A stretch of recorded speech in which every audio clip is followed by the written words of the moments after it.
After many years, Kylian Mbappé finally achieved his dream and became a Real Madrid player this past summer, and the expectations for him were set sky high. And to be fair, it made sense. He was joining a side that just won the Champions League and contains some of the best players in the world, like Vinicius Jr., Jude Bellingham, Rodrigo, etc. However, so far in this campaign, the noise around Mbappé has been pretty negative, and a lot of football fans think that he's been underwhelming for Madrid and is falling far below the expectations set out for him. But is this the internet just being straight haters, or is there actually some truth to it? Has Mbappé actually been that bad for Real Madrid? Well, let's take a look. But before we talk about the current 24-25 season, let's skip a few months back and talk about Mbappé leaving PSG really quickly. Now, it's no secret that Mbappé has been a big fan of Real Madrid and has wanted to join the club for many years now. In fact, he was close to joining them back in 2022. But due to a lot of politics, money, and the World Cup being in Qatar that same year, Mbappé chose to stay at PSG. And I'm using the word chose lightly. He might have low-key been forced to stay, but that's a different topic for a different day. But during the 2023-24 season, Mbappé made it known that he wasn't interested in extending beyond his last year at PSG, and that this was going to be his final year at the club. Al-Khalifi, PSG's owner, did not like that, and tried to force Mbappe's hand into extending the deal or he wasn't going to play. Luckily, according to Mbappé, Luis Enrique saved him, and Mbappé was allowed to play at PSG one final time. And although he disappeared in the Champions League semi-final against Borussia Dortmund, Kylian Mbappé enjoyed an incredible last season with PSG. He won the French Super Cup, the French Cup, and he won the league title with PSG in the 23-24 campaign.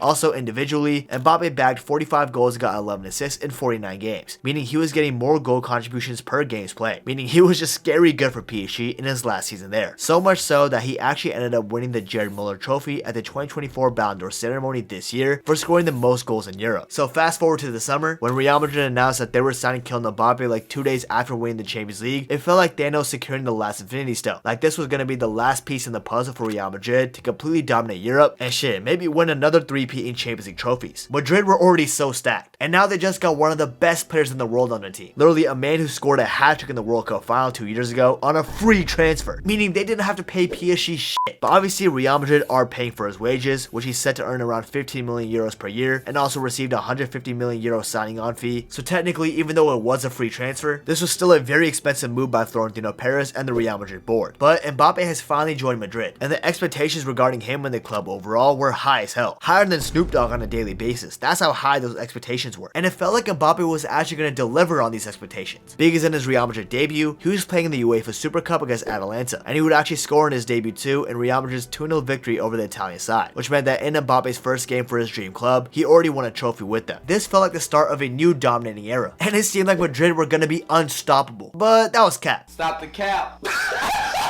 Because actually in the very next game Real Madrid played in, against Mallorca in La Liga, they couldn't get the victory royale. That's because although Rodrigo scored a great goal in the 13th minute, they conceded in the 53rd and ended up drawing the match 1-1. And what did Mbappé do in this game? Barely anything. In fact, throughout the entire match, he only had 13 shots in the penalty area and had 4 shots with only 2 of them on target. His total of 44 touches throughout the entire match was the lowest amongst Real Madrid's outfield players too. Now Mbappe's stats at PSG regarding touches were never that low, but that was also because Mbappé was a winger for the French club. And at Real Madrid, he's being asked to play the striker position, which isn't his favorite. But when you already have Vinicius Jr., debatably the best player in the world in 2024, although he didn't win the Ballon d'Or, playing left winger, you can't really have Mbappé come in and just take his spot like that. That's not how it was going to work, which is why Mbappé has been playing the 9, which is also why some fans think that he's been pretty below average for Madrid. But now let's move on to the next game against Real Valladolid. Now Real Madrid did well, winning the game 3-0. But what did Mbappé do in his second game in La Liga? Nothing again. He failed to be clinical. And this was the same story in Mbappe's third La Liga match against Las Palmas, a game in which Madrid somehow drew 1-1. Kylian Mbappé has so many shots in this game. In fact, he had 9, but only 2 were on target, and his XG for the match was 0.51, which means that he did not put a good performance for Real Madrid again, and he was not up to their standards. So clearly, Mbappé wasn't working out for Madrid initially, and was dropping in some mediocre performances. But in the next few games, it seemed like things were starting to click for Kylian Mbappé. That's because in the match against Real Betis, Mbappé was getting better chances than usual, and then in the 68th minute, after a great pass from Valverde, Mbappé would get a clear opportunity that he would score from to secure his first goal in La Liga. Then at around the 82nd minute, Vinicius Jr. gets fouled in the box, and in an attempt to rebuild Mbappe's confidence, gave the French star boy the penalty instead, in which he calmly slotted it in to secure the 3 points of Madrid's 2-0 win. Then in the following match against Real Sociedad, Mbappé would get some opportunities, but his best one would come from the penalty spot again, with Vinicius giving him another penalty to score from after he had already scored in this match. So Mbappé stepped up and scored from the penalty spot again, and Madrid won this match 2-0. Moving on to the Champions League, Mbappé would bag his first goal for Madrid in this competition that he desperately wants to win after he tapped the ball in into an open net and Real's 3-1 win over Stuttgart. Back to La Liga, Real Madrid were playing Espanyol, and Mbappé would have so many great chances in this game, but he would miss both of them, which has been the story of his time at Madrid so far. Still, he would get his first assist for Real Madrid with him passing to Vinicius for his goal, and then also scored Real Madrid's fourth in their 4-1 win over Espanyol. And of course, it was a penalty, with Vinny giving Mbappé the chance to take it since he already scored in this game. And then after this, Mbappé would score a good goal against Alaves and Madrid's 3-2 win over them. So in the last 5 games at this point across all competitions, Mbappé has 6 goals. It seemed like he was picking up form, but it is important to provide some context. 3 of those goals were penalties, and if we remove those, his goal scoring stats would be a little more underwhelming. Plus, he was still missing big chances in games. That wasn't really changing. Not only that, Mbappé would play his last couple of games for France in the September international window. With it being reported initially, he doesn't want to play in practically useless games so he can focus on his fitness and potentially win the Ballon d'Or, but now also apparently he has some beef with the manager Didier Deschamps, which is why he's not being called in. To be honest, I'm not really too sure what's going on, but what I do know is after September, Mbappé's form for Real Madrid has not been all that. In fact, at the time we were recording this, in the next 14 games that he would play across all competitions, Mbappé only recorded 6 goals and 1 singular assist. In the Champions League, Mbappé would take part in some bad games for Real Madrid, like him playing 33 minutes in the 1-0 loss to Lille, playing in the 3-1 loss at home at the Bernabeu to AC Milan, a team who's not even doing well in the Serie A right now. Shout out Pulisic though, that's my GOAT. And even played the whole 90 in the 2-0 loss to Liverpool at Anfield, where he did absolutely nothing for the entirety of the match, and the one chance Real Madrid had to get back in the game, aka a penalty, Mbappé had his saved from the second best goalkeeper in the world in my humble opinion, Kelleher. With Vinicius out injured at the time, Mbappé was being asked to step up, and he wasn't delivering. However, he did deliver against Atalanta in the last Champions League game they played, scoring a goal in their 3-2 win away from home. But that's the only goal he scored in the Champions League since against Stuttgart in the opening match. Also overall, Real Madrid have just not been that good in the Champions League this season. They're 20th place, which means they're close to not even making it to the playoffs, which is below 24th place. So Madrid have been terrible in the competition that they own. Then in the FIFA Intercontinental Cup, the old Club World Cup basically, Mbappé did score the opening goal against Pachuca in their 3-0 win to win another trophy this season, which Mbappé would gladly add to his trophy cabinet. But I mean, Madrid was going to win this competition with ease, let's be serious. Then in La Liga, Mbappé would score 4 more goals so far. One against Celta Vigo away from home in Real Madrid's 2-1 win, which to be fair was an absolute golazo though. What a goal from Mbappé here. One in the 3-0 win against Leganes away from home, where he scored the ball into an open net. He could have had 2 goals though if he just stayed on sides. One in the 2-0 win at home against Getafe, which by the way was a golazo. You gotta give Mbappé some credit here. And then the 4th and final goal against Girona away from home in Madrid's 3-0 win, even though he had opportunities to score more than just that one in that game. Now, unlike in the Champions League, Real Madrid are actually doing quite decent in La Liga. They're actually 3rd place right now in this pretty close La Liga title race, so you gotta give credit to where it's due. However, I can't just skip over that El Clásico humiliation at home against Barcelona, in which Mbappé became a meme overnight. In this game, Mbappé had many opportunities to score, but often failed to be clinical enough. However, he did score an amazing chip against Barca in the 30th minute to give Real Madrid a supposed 1-0 lead. However, Mbappé was offside and the goal had to be ruled out, and this was a common trend throughout the match. In fact, in just this El Clásico alone, Mbappé was called offsides a total of 8 times. 8 times? Surely you will learn to take a step back after like the 2nd or 3rd offside, bro. But 8? Come on, man. Even though I know Barcelona were doing an insane high press, but still, you would expect better from a world-class attacker like Mbappé. Additionally, with these 8 offsides, Mbappé tied the most by any player since 2009 for getting offsides, and that's a record that nobody wants to have. Oh, and to make matters worse, Real Madrid would go on and get dicked down and destroyed 4-0 in this game, with Lewandowski scoring 2 goals in 2 minutes, Lamine Yamal scoring a goal against Madrid as well, with him even hitting the Calma as a celebration. That's actually too tough, I can't lie, and Rafinha ending it off in the 84th minute. And sadly for Mbappé, he was the poster boy for this Real Madrid disaster class. A bit unfair, but that's how it is. Also, he did miss a penalty in the 2-1 loss to Athletic Bilbao, and this was right after the penalty miss against Liverpool too, which just means as of recently, he's definitely struggling in terms of confidence. But now, after this recap, how bad has Mbappé actually been? Is he being pretty overhated right now? Well, I mean, his basic stats are actually pretty decent. I mean, he's got 12 goals and 2 assists in 22 games. Sure, these stats aren't screaming world class, unlike his stats at PSG where he was getting more goal contributions than games played, but now he's in a tougher league for the first time and his stats aren't even that bad. And overall, Real Madrid so far have not been the best this season, and that has to do with multiple things, like injuries to the back line, Toni Kroos retiring which completely changed the midfield and so far it hasn't been too good, etc. All the blame for Real Madrid's poor performances can't just be on Kylian Mbappé, even though sure, admittedly he hasn't been too great, but it's not like he's been terrible. If we take a look at some of his advanced stats, and if we compare him to other forwards since he's primarily playing the 9, except when Vinny got injured, he's in the 94th percentile for touches, 98th percentile for touches in the attacking third, 99th percentile for take-ons attempted, attempting 5.86 per game, 99th percentile for successful take-ons, which is 2.53 per game, 99th percentile for carries, 99th percentile for total carrying distance, 99th percentile for progressive carries, 95th percentile for carries into the final third, 99th percentile for carries into the penalty area, 87th percentile for shot creating defending actions, 95th percentile for passes completed, 96th percentile for progressive passes, 95th percentile for passes into the final third, 90th percentile for expected assists with 0.17 per 90, 95th percentile for passes completed, 97th percentile for expected goals with 0.77 per 90, 92nd percentile for goals, 99th percentile for shots total with 4.61 shots per 90, 99th percentile for shots on target with 2.7 per 90, etc. So as we can see, if we look at Mbappe's offensive stats against other forwards across Europe, he's been pretty up there in terms of the advanced stats. But yeah, this is why the eye test is pretty important, because if you've been watching Mbappe in live time, he hasn't been that crazy good, but the stats would tell you otherwise. So has Kylian Mbappé become the face of Real Madrid after a few months at the club? No, in my opinion, that's most definitely still Vinicius Jr. Has Kylian Mbappé lived up to his expectations? No, but his expectations were so high that it was practically impossible for him to live up to them. And shit, maybe he does live up to those expectations later on in the future. And has Kylian Mbappé been that bad for Real Madrid? Yes and no. I mean, he's not killing it in terms of goal contributions and getting similar stats like he did at PSG, or having a similar goal output at the 2022 World Cup where he won the Golden Boot. But has he been that bad? No, he hasn't. It's still only 4 months into the season and he's already in the double figures in goal contributions in a position that he doesn't even like to play the most. Plus, it seems like Mbappe's ego isn't even getting in the way of him succeeding at the club. In fact, most people thought that Vinny and Mbappe would get in each other's way, but in reality, it seems like they're getting along just fine. So do I expect Mbappe to get better with time at Madrid? Yeah, I do. But do I see him becoming the face of Madrid and bagging goals in every game and winning the Ballon d'Or with ease? Nah, I don't. But what I can probably guarantee you is Mbappe will probably get his hands on a Champions League trophy. After all, it's Real Madrid. They always end up winning that shit. Also, I just found this out while I was editing this video, but another reason why Mbappe is having below average performances recently could be due to the fact that he has a broken heart, with him saying that he used to be in love with a woman, but not anymore. Damn, me and Mbappe got something in common, bro. We both got broken hearts.